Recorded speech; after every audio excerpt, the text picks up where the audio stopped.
Oke, baik. Jadi pertama-tama pada penulisan jurnal yaitu menentukan judul, yang mana judul ini harus singkat, padat, dan jelas. Judul umumnya terdiri dari 10 sampai 15 kata, yang mana di dalamnya mengandung inti dari penelitian. Dan di bawah judul itu ada nama, email, alamat, dan instansi.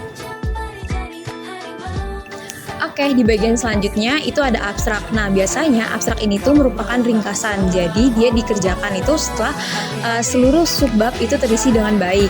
Nah, di dalam abstrak ini itu isinya ada tujuan, metode, hasil, dan juga kesimpulan yang terdiri dari 150 kata sampai 200 kata.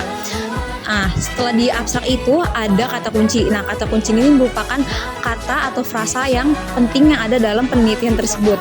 Biasanya terdiri dari 3 sampai 5 kata yang dimana dia diurutkan sesuai dengan abjad. Selanjutnya adalah pendahuluan. Nah, di pendahuluan ini yang pertama adalah latar belakang. Di latar belakang ini kita menjelaskan mengapa topik ini penting untuk diteliti.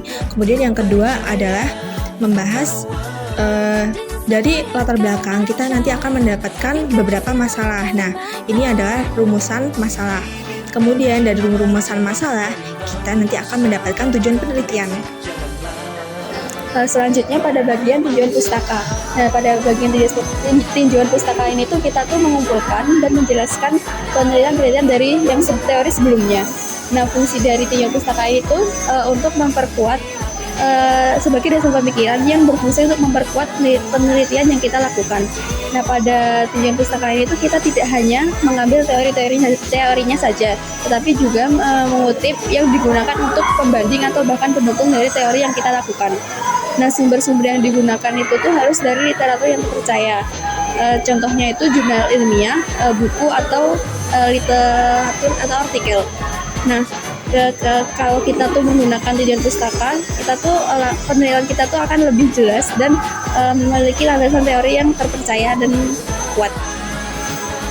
Oke, selanjutnya adalah bagian metode penelitian. Metode penelitian ini berfungsi sebagai menunjukkan proses penelitian terjadi, mulai dari jenis penelitian, instrumen penelitian, sampel dan juga data penelitian, teknik pengambilan data, dan juga teknik analisis data.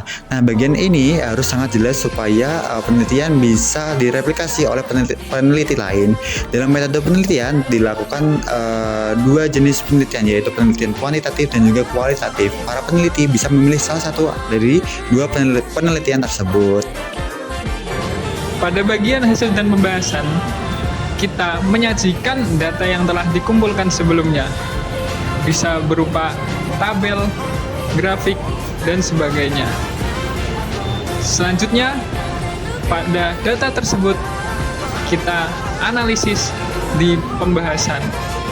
Sehingga pembahasan menyajikan analisis data yang telah dikumpulkan dan membandingkannya dengan teori atau penelitian sebelumnya.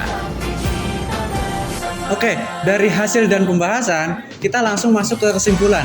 Dalam kesimpulan itu, kita menjawab dari tujuan penelitian. Nah, di situ kita setelah merangkum semua dari artikel tersebut, kita juga akan menambahkan yaitu yang namanya itu saran untuk penelitian selanjutnya seperti itu. Terakhir ada daftar pustaka. Semua sumber yang digunakan dalam jurnal harus dimasukkan ke atau dicantumkan ke daftar pustaka sesuai dengan format yang diminta. Daftar pustaka menjaga keaslian karya ilmiah dan menghindari plagiarisme.